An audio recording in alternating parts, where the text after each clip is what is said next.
India ने 5 months में $1 billion से ज़्यादा की एप्पल प्रोडक्ट्स एक्सपोर्ट की हैं।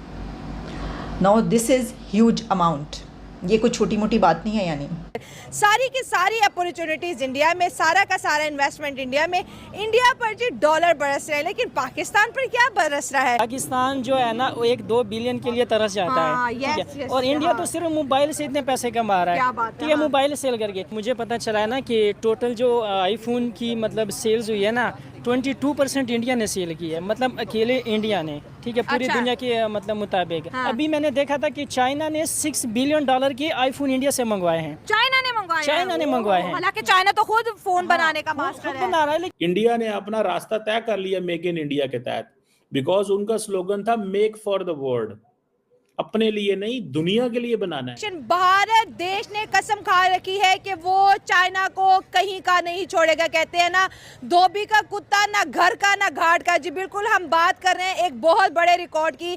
आईफोन मैन्युफैक्चरिंग करने में, आईफोन एक्सपोर्ट करने में इंडिया ने जो वर्ल्ड रिकॉर्ड बना दिया। 50,000 करोड़ के जो है आईफोन 16 के मॉडल जो है इंडिया एक्सपोर्ट कर चुका है। और 6 महीने का अगर रिकॉर्ड की बात करें तो $1 बिलियन के करीब जो है आईफोन की प्रोडक्ट इंडिया एक्सपोर्ट कर चुका है। मैन्युफैक्चरिंग हब भी इंडिया बनता चला जा रहा है, एक्सपोर्टर भी इंडिया बनता चला जा रहा है, पीस प्रमोटर भी इंडिया बनता चला जा रहा है, कल्चरली दुनिया के साथ कनेक्ट हो रहा है। और ये जादू कौन कर रहा है? ये जादू इंडिया की यूथ, इंडिया की आवाम, उनके पॉलिटिशियन, उनके प्राइम मिनिस्टर नरेंद्र मोदी कर रहे हैं। और चाइना के अंदर से बड़े बड़े ब्रांड निकल के अपनी इन्वेस्टमेंट जो है इंडिया के अंदर करते हुए दिखाई दे रहे हैं। आज एप्पल है तो कल सैमसंग आएगा और उसके बाद लाइन की लाइन लगने वाली है। आईफोन ने बड़े पैसे कमा लिए जब से इंडिया की तरफ शिफ्ट हुआ है। अब सैमसंग भी आएगा, बड़े बड़े ब्रांड आएंगे। ऑलरेडी ब्रांड्स आ रहे हैं, पूरी दुनिया के ब्रांड्स इंडिया में आ रहे हैं। कह रहे हैं पैसा अगर डबल करना है, सही टाइम है इंडिया पहुंच जाओ। बिजली भी सस्ती, लेबर भी सस्ती, मुल्क के अंदर दहशतगर्दी नहीं,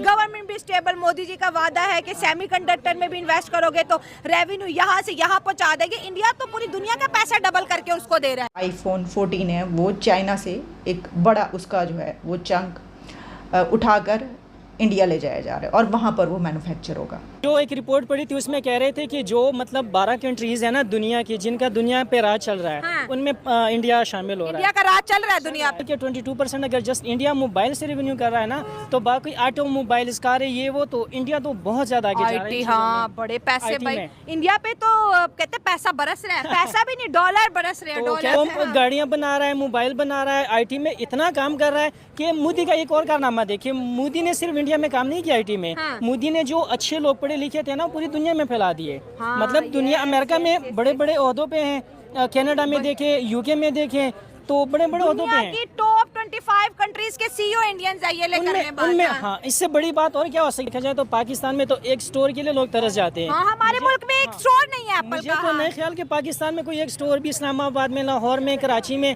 हम उनके लिए तरसे हुए। सेल तो दूर की बात है। इंडिया जस्ट सिर्फ मोबाइल में इतने नहीं कमा रहा। अगर उनकी देखें, उन्होंने इलेक्ट्रिक कार भी मतलब रिसेंटली बनाई है, इलेक्ट्रिक कार बनाई है और पता नहीं वो कितने 100 किलोमीटर तक चलती है।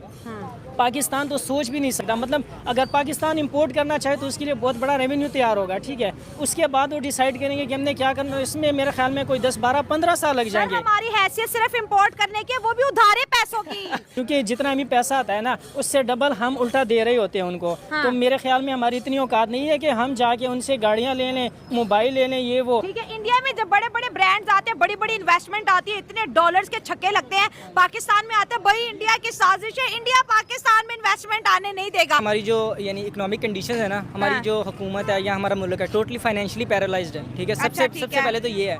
और दूसरे जो इश्यूज हैं पाकिस्तान में, सबसे बड़े जो इस वक्त क्राइसिस का पाकिस्तान को सामना है वो है सिक्योरिटीज़। कल उनका स्टोर बन जाता है तो हम उनको सिक्योरिटी नहीं दे सकते कि हमारे लोग आके, अब जिस रिसेंटली हमने देखा होगा पिशावर की एक ऑर्गेनाइजेशन मैकडोनल्ड्स के कई डिपार्टमेंट्स पे हमला किया है, ठीक है। तो ये मसले हैं पाकिस्तान में। इस वजह से जिस तरह अब बहुत ज़्यादा बड़े और भी ब्रांड्स हैं, जिस तरह वो एक्सट्रीमिज्म की वजह से भी आप कह रहे हैं कि ब्रांड बाहर के नहीं आते, सिक्योरिटीज नहीं दे सकते। अब इधर से 1 लाख या 50,000 कोई लोग निकल आए, उस पर हमला कर दिया उनके स्टोर्स पे या कुछ भी, जाहिर बात है उनकी एक इंटरनेशनल इमेज खराब होगी।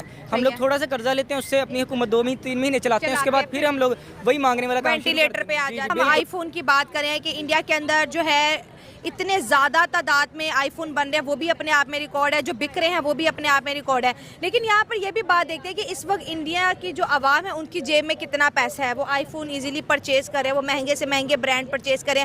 आप देखिए जो ब्रांड्स हम यूरोप में, अमेरिका में देखते थे, आज वो ब्रांड्स के आउटलेट आपको जो है इंडिया में मिलेंगे। ब्रांड्स ऐसे तो किसी गरीब मुल्क में नहीं ना आ जाते, वो उसी मुल्क के अंदर जाते हैं जिनको लगता है कि भाई इस पब्लिक के जेब में पैसा है। हमारे मुल्क में आज भी ये नैरेटिव बिल्ड किया गया है कि भाई पाकिस्तान की आवाम बड़ी अमीर है, इंडिया की आवाम जो है गरीब। इंडिया और पाकिस्तान की अगर मैं बात करूं तो पाकिस्तान इंडिया को ऐसे करके देख रहा है ऊपर की तरफ, इंडिया ऊपर है, पाकिस्तान नीचे है। हाँ। तो मेरे ख्याल में सोचना अब अगर चाहिए, हम वो जैसे पहले बात करेंगे तो थूक अपने मुंह पे आएगी ना, अपने मुंह पे आएगी। और मतलब कि ये अगर हम नहीं सोचेंगे अपने फ्यूचर के बारे में, हाँ। तो हमारे हालात बदतर हो चाइना के अंदर पहले थे, चाइना से अब पूरी दुनिया के जो बिजनेस का कम्युनिटी है वो निकल रही है और अपने लिए बेस्ट प्लेस उनको लगता है कि इस वक्त इंडिया है।